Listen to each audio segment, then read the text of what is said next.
Merci de revenir, hein. On avait fait une petite pause pendant les vacances, donc merci à vous de me suivre à nouveau sur le chat. Donc pour les nouveaux ou les nouvelles qui seraient là, bienvenue sur Dietbon et sur ce chat en particulier, comme tous les mardis à 18h. Voilà. Donc je vois qu'il y en a commencé à poser des questions. Je vais y répondre et puis après je ferai comme d'habitude mon petit laïus de quelques minutes. Aujourd'hui, on va parler des programmes sportifs. Vous savez qu'à la rentrée, on prend soin des bonnes résolutions. Il y a le forum des associations, etc. C'est le moment un peu de décider comment on va bouger cette année et éventuellement de se faire un petit planning. Voilà. Alors, déjà Fabien, que dois-je prendre avec mon café et mes céréales le matin? Alors, très bonne question. Donc, effectivement, vous avez un produit de petit déjeuner qui vous est fourni dans le colis Dietbon.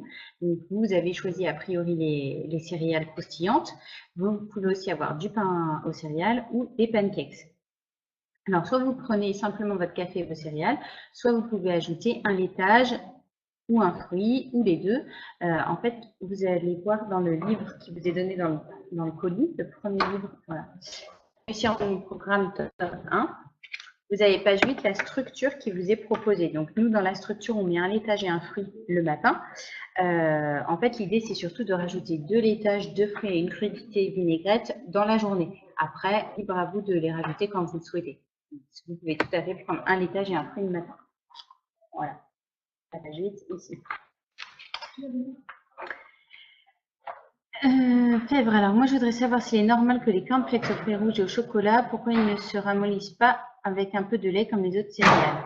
Ah bah en fait c'est pas des cornflakes justement, c'est pas des pétales, hein. C'est des céréales croustillantes, c'est des muesli croustillants, donc c'est vrai qu'il faut les laisser peut-être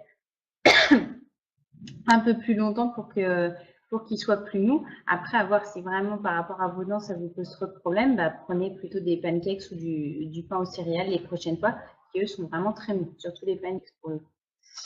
Que dois-je ajouter à mon plat le midi et le soir? Donc pareil, Fabienne, donc toujours dans la structure là, vous avez des petites choses qui vous sont proposées. Et en fonction de vos envies du moment, vous allez pouvoir rajouter un laitage ou un fruit en dessert, une crudité vinaigrette. Alors après, vous avez droit en fait à une portion de vinaigrette dans la journée, c'est-à-dire une cuillère à café d'huile dans la journée. Maintenant, vous pouvez tout à fait rajouter des crudités avant chaque repas, un plat de légumes cuits et barquettes, ça pose aucun problème. Les légumes cuits, vous pouvez les consommer entre les plats, entre les repas si vous avez une fringale, ou au moment des repas si vous voulez augmenter un petit peu le volume du repas. Tout ce qu'il faut retenir, c'est qu'il ne faut pas les cuisiner avec de la matière grasse. Donc vous pouvez tout à fait rajouter ça. Alors, ensuite, Marion, est-ce normal qu'il n'y ait pas eu de live la semaine dernière? Je me connecte et j'attends et rien. Oui, tout à fait. En fait, c'était prévu qu'il n'y ait pas de chat les trois, je crois. Donc c'était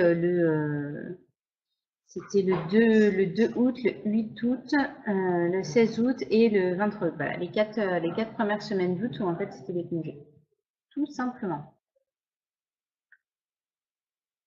Alors, Fabienne, la collation est-elle obligatoire? Alors non, effectivement, on vous fournit une collation. Déjà, vous pouvez la consommer quand vous le souhaitez, quand vous avez faim. Ne vous forcez pas à la manger si vous n'avez pas faim. Vous pouvez la consommer soit le matin, soit l'après-midi, ou même parfois il y en a qui la consomment après le dîner, ceux qui ont tendance à avoir faim après le dîner ou à vouloir grignoter quelque chose de sucré, bah, plutôt que d'aller taper dans les biscuits des enfants ou autres, vous savez que vous avez votre barre de collation avec un petit goût sucré et voilà, ça vous permet de mieux répartir en fait vos envies selon vos habitudes, etc. Donc c'est pas obligatoire, c'est à répartir en fonction de vos habitudes. Et puis, vous avez faim ni le matin, ni l'après-midi, ni le soir après le dîner, bah surtout ne vous forcez pas à la manger. Il y en a qui la prennent aussi le matin en même temps que les céréales ou le pain pour augmenter tout simplement le petit déjeuner, parce qu'il y en a qui sont habitués à prendre un petit déjeuner plus copieux que ce qu'on fournit. Donc, ça peut être aussi une façon d'augmenter le volume du petit déjeuner. Voilà. C'est vraiment à vous de voir en fonction de votre faim, de vos envies, de vos habitudes, et n'hésitez pas aussi à en discuter avec votre diététicienne lors du rendez-vous mensuel. Alors, Sylvie, très bonne question. Les yaourts 0% sont-ils à proscrire? Alors non, absolument pas. Bon, déjà là, en plus, vous êtes sur un programme minceur, donc ça peut être intéressant de prendre des produits allégés, et notamment 0%. Le problème, c'est les personnes qui adoptent les produits allégés, notamment les yaourts fromage blanc 0%, ad vitam aeternam toute l'année. L'idée, c'est pas ça, c'est quand même justement de réduire l'apport calorique, donc de les consommer dans le cadre d'un programme minceur. Alors nous, on n'est pas forcément sur du 0,0%. On vous propose des produits demi-écrémés en fait. C'est un bon compromis, vous avez quand même suffisamment de goût pour pas être frustré, et en même temps, c'est pas non plus des produits entiers qui apporteraient trop de calories. Donc, surtout que des yaourts nature lambda, style les yaourts bleus de Danone, là, vraiment le yaourt de base, il est à base de lait demi-écrémé, et en termes de calories et d'apport lipidique, c'est vraiment kiff-kiff avec un yaourt 0%. Donc, il n'y a pas besoin forcément de ça. Maintenant, de là à dire que c'est à proscrire, non, il ne faut pas exagérer non plus. Après, ça peut être intéressant si vous voulez varier, si vous voulez prendre des yaourts au fruits ou aromatisés, comme il ne faut pas dépasser, dans l'idéal, 65 calories par pot. Si vous prenez des produits aromatisés ou aux fruits, ce sera plus facile de rester en dessous des 65 calories par pot si vous prenez du 0%. Alors, Marion, ah d'accord, bon, bah alors effectivement, il y a eu peut-être un petit souci de date, mais c'est pas grave, effectivement. Alors, Fabienne, c'est bien 2 laitages et 2 par jour. Alors, tout à fait, 2 laitages, 2 fruits par jour, sachant que selon le programme que vous avez choisi, vous avez ou non une compote incluse dans votre programme. Si vous avez les compotes dans votre colis, la compote compte pour un fruit. Donc, dans ce cas, vous avez un fruit frais et une compote diète bon. Et vous avez en plus une crudité vinaigrette. Donc, vous avez en 2 laitages, 2 fruits et une cuillère à café d'huile sous forme de vinaigrette. Alors, quand les personnes mettent les produits alimentaires dans les cartons, au début, c'était écrit en bas et en haut pour savoir dans quel sens le livreur peut poser les colis sans que les produits coulent. Un peu trop pour pouvoir ouvrir le carton dans le bon sens. Maintenant, il n'est plus écrit en haut et en bas. Bon, bah, ça, je vais le faire remonter, mais de toute façon, je crois que les cartons vont changer. Ça va encore changer de toute façon. On essaye d'améliorer à chaque fois, les rendre plus solides, de les rendre plus sympathiques, de les rendre plus pratiques, etc. Donc, je vais faire remonter, mais il me semble qu'on aura de toute façon des nouveaux cartons. Voilà. Alors, je vois qu'on a reçu, enfin, il y a de nouvelles personnes qui nous ont rejoints, donc bienvenue à vous. Alors, Fabienne, combien peut-on perdre par jour de poids? Alors, par jour, ça, je ne sais pas exactement. Effectivement, on ne peut pas perdre un nombre de kilos exceptionnel par jour. Par contre, la perte de poids sur la semaine, ça va plutôt être 500 grammes à 1 kg par semaine. Voilà. Selon votre activité physique, selon votre IMC, le suivi de votre programme, les hommes perdent plus rapidement que les femmes, etc. Vous allez pouvoir perdre un petit peu plus d'1 kilo, surtout en début de programme. Mais voilà, je ne veux pas vous perdre de faux espoirs. La moyenne, c'est vraiment entre 500 grammes et 1 kilo par semaine. Alors, j'en profite une petite pause au niveau des questions pour vous faire du coup mon petit laïus sur le thème du jour, donc qui a été planifier vos activités physiques. Donc là, c'est la fin du mois d'août, c'est bientôt la rentrée, les bonnes résolutions, les inscriptions au programme, aux activités, aux associations, etc. Donc, profitez-en, que ce soit pour vous aider à perdre du poids, pour votre morale, pour votre santé, bouger et faire une activité physique régulière, c'est vraiment super important. Alors, il y a de toute façon des choses qui permettent de bouger au quotidien, hein, comme jardiner, ménage, monter les escaliers plutôt que les escalators ou prendre l'ascenseur, marcher au moins 30 minutes par jour. Donc, je vous rappelle que ce n'est pas forcément 30 minutes d'un coup. Ça peut être 2 fois un quart d'heure ou 3 fois 10 minutes. Donc, par exemple, ça peut être de garer la voiture un petit peu plus loin, ça peut être de descendre une station de métro avant pour pouvoir marcher un petit peu plus, de penser à aller acheter le pain à pied, promener le chien, faire le tour du pâté de maison, etc. Il y a plein de petites astuces pour vous bouger et pour marcher un peu plus au quotidien. Donc, toutes ces activités-là, ça peut faire partie justement de vos bonnes résolutions et ça peut être des défis ou des objectifs à atteindre sur bouger au quotidien. Et puis, vous bougez en faisant vraiment un sport, mais en faisant quelque chose de sympa, de ludique, qui vous plaît, qui vous motive. Si vous vous inscrivez à un club où ça ne va pas vous plaire ou pour pratiquer une activité qui ne vous plaît pas, vous allez abandonner rapidement, ça n'aura aucun bénéfice, en plus vous aurez perdu de l'argent.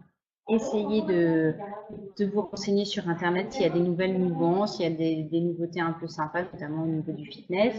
Allez au forum des associations de votre ville ou des villes alentours pour voir s'il n'y a pas des trucs sympas. Inscrivez-vous avec des amis, etc. Et vous pouvez comme ça vous faire un petit planning. Vous pouvez avoir 2 séances un peu plus soutenues, on va dire, par exemple je sais pas, de Zumba et puis d'aqua biking le week-end. Et puis le reste de la semaine, vous pouvez marcher, vous pouvez monter, prendre les escaliers, etc. Alors, vous savez qu'il y a des petites applications, moi j'ai téléchargé ça cet été, des petites applications qui vous font faire 7 minutes d'activité intensive. Vous faites ça tous les jours, par exemple tous les matins ou tous les soirs, de façon vraiment très régulière, et ça va être beaucoup plus efficace finalement que de faire une seule séance dans la semaine. Faire vraiment des tout petits créneaux de 7 minutes par jour.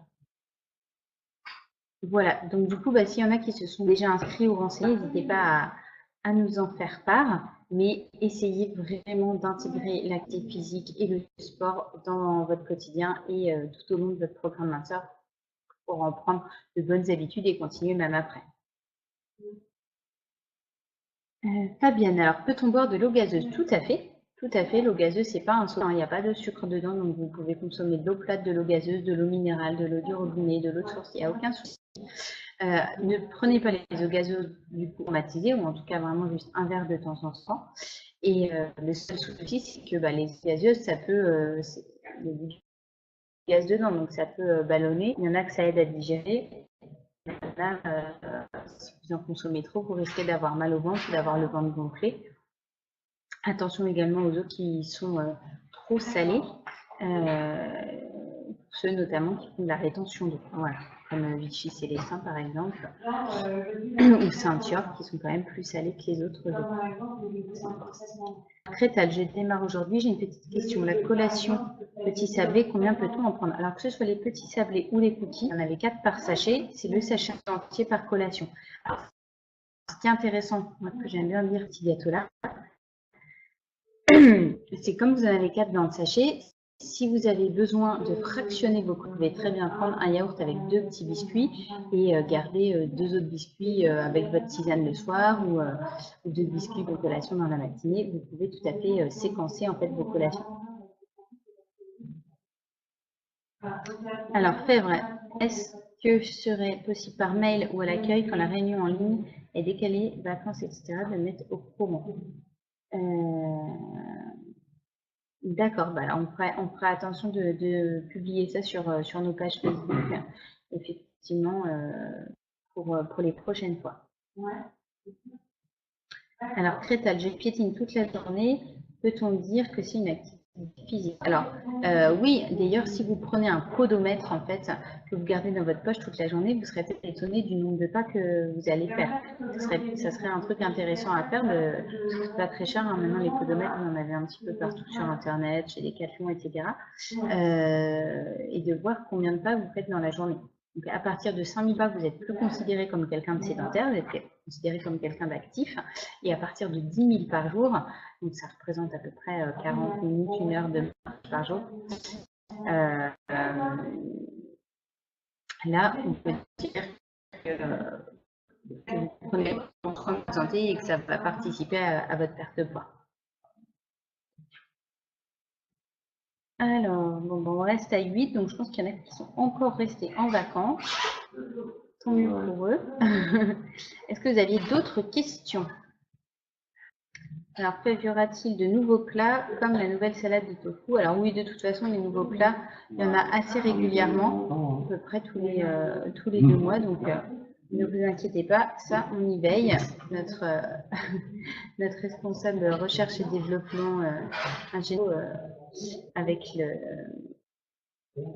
notre équipe de nutritionnistes, avec le directeur, etc. Tout tout le monde émet ses idées et puis travaille sur les nouvelles recettes. Voilà. Alors, peut-on manger plus de 2 fruits par jour? Alors, je dirais que vous pouvez aller jusqu'à 3 fruits par jour. Au-delà, ça fait un peu trop, notamment trop de sucre. Donc, si vraiment, vraiment vous adorez les fruits, ça va vous frustrer d'en manger 2 ou 3 par jour, parlez-en avec votre diététicienne. Elle va peut-être vous âger du coup quelque chose, peut-être retirer du pain pour manger du fruit à la place, ou alors si vous êtes très sportif ou très jeune, elle vous dira que bon, effectivement, vous passez à 4 fruits, ça va augmenter que les calories sur la journée, mais que au vu de votre IMC ou de votre âge, ça passera, etc.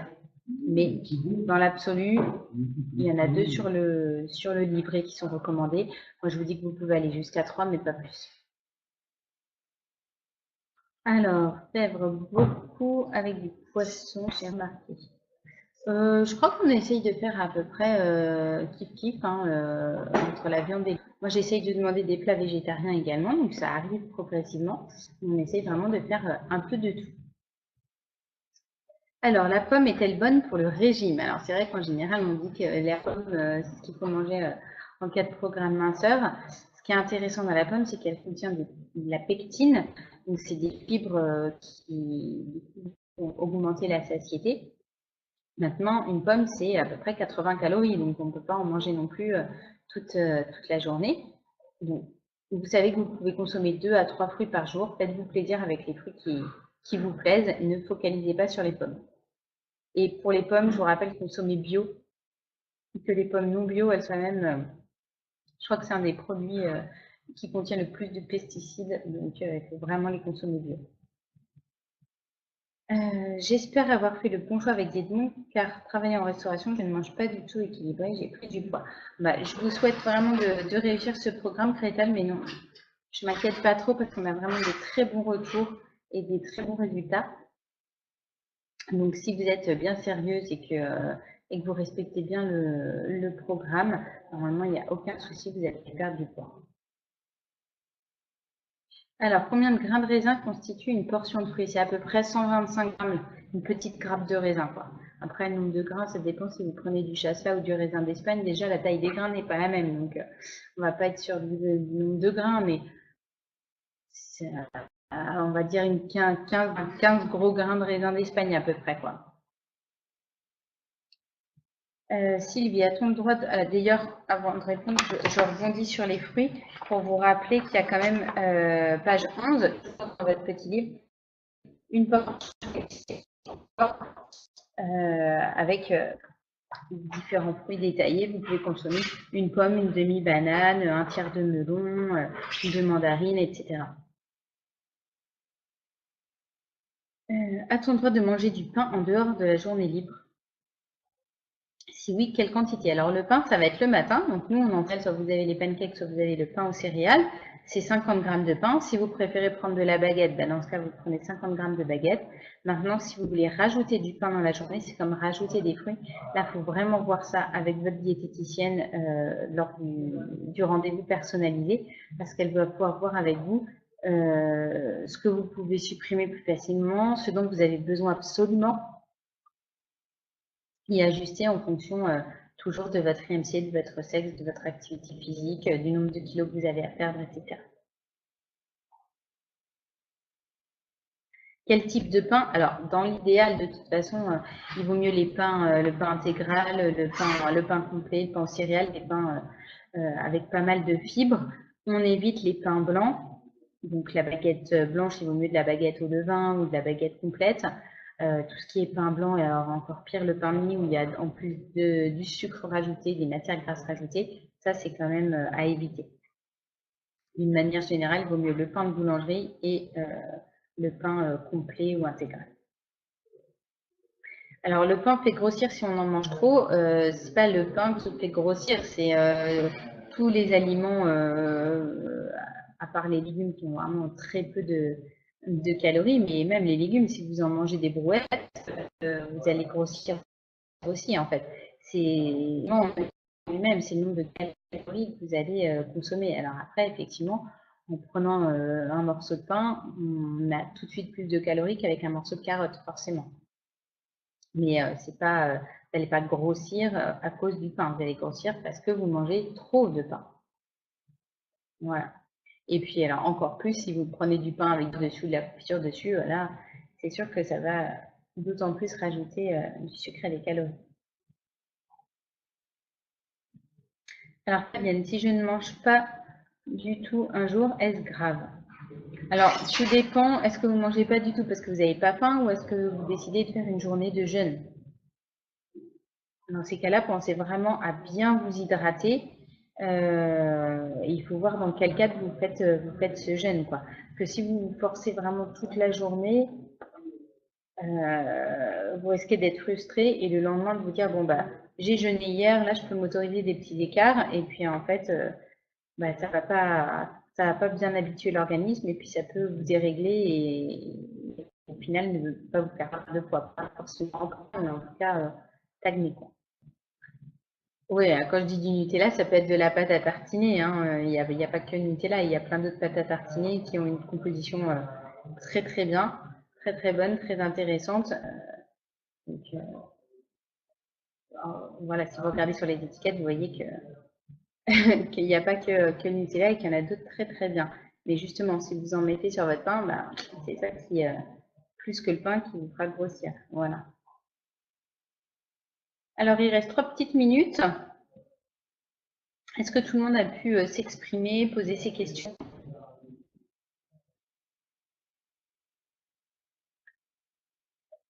Alors, exemple de pâte à tartiner plutôt bonne, je ne sais pas si c'est le lieu du chat, mais on va dire que c'est pour votre journée libre, hein, d'accord? Vous prenez une cuillère à café, ça fait 15 grammes sur le pain le matin pour la journée libre. Alors moi, j'aime beaucoup la nocciolata, où il y a un petit écureuil dessus, c'est des pots en verre. Elle est très très bonne et il y a une bonne composition. Après, dans les boutiques bio, je connais pas forcément les marques, mais il y en a vegan où il y a pas de lait de vache dedans, etc. Mais alors par contre, en tout cas par chez moi, elles sont très chères celles-là. Mais elles sont très bonnes et où il y a beaucoup plus de noisettes en fait dedans. Avez-vous passé de bonnes vacances? C'est gentil, oui, merci. J'espère que vous avez tous passé de bonnes vacances d'ailleurs, que vous êtes bien remotivés pour le programme et reposés. Alors, doit-on manger à heure fixe? Alors, pas forcément. L'idéal vraiment, c'est de manger en fait quand on a faim. On a faim, mais on est encore sur un dossier, on ne peut pas les manger tout de suite. Parfois, tous les collègues vont manger et puis du coup, on y va aussi, même si on n'avait pas totalement faim. Donc, c'est pas toujours facile de manger quand on a faim. Manger à heure fixe, c'est pas le plus important, je dirais.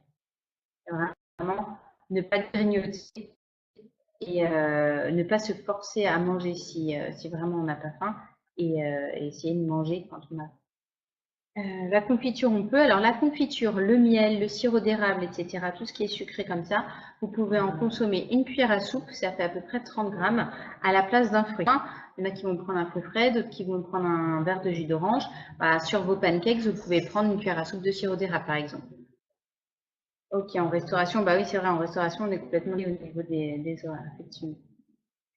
Alors, pâte d'amande concassée, oui, alors effectivement, la pâte d'amande, les purées d'amandes, purées de noisettes, etc., ça apporte des meilleurs, n'importe quoi, des meilleurs lipides que le beurre, par exemple, parce que ça va être des graisses végétales plutôt que des graisses animales, et en plus, du coup, il n'y a pas d'huile de palme. Maintenant, ça apporte du coup des calories, hein, tout ce qui est graines oléagineuses, noix, noisettes, amandes, et du coup, ce qu'on fait avec, de la pâte d'amande, de l'huile de noix, etc., tout ça, c'est gras, et ça apporte beaucoup de calories, même si ce sont des bonnes graisses, c'est quand même du gras et des calories. Donc, on ne va pas en consommer trop. Et effectivement, vous pouvez consommer 10 grammes de purée d'amande à la place de 10 grammes de beurre. Vous en avez dans les boutiques bio, en fait, Fèvre. La dernière fois, il y avait des travaux que je ne me souviens pas. Eh bien, il est déjà 18h30. J'espère que j'ai répondu à toutes vos questions. Si vous avez d'autres questions, vous avez les rendez-vous avec vos diététiciennes perso et vous pouvez aussi contact@dietebon.fr. Le service client, il nous transfère à moi ou à mes collègues diététiciennes vos questions. Donc, n'hésitez pas entre entre les chats, entre les rendez-vous diététiques, à nous mettre vos questions par écrit. Voilà. Je vous souhaite une très très belle semaine minceur et je vous dis à la semaine prochaine, mardi 18 h.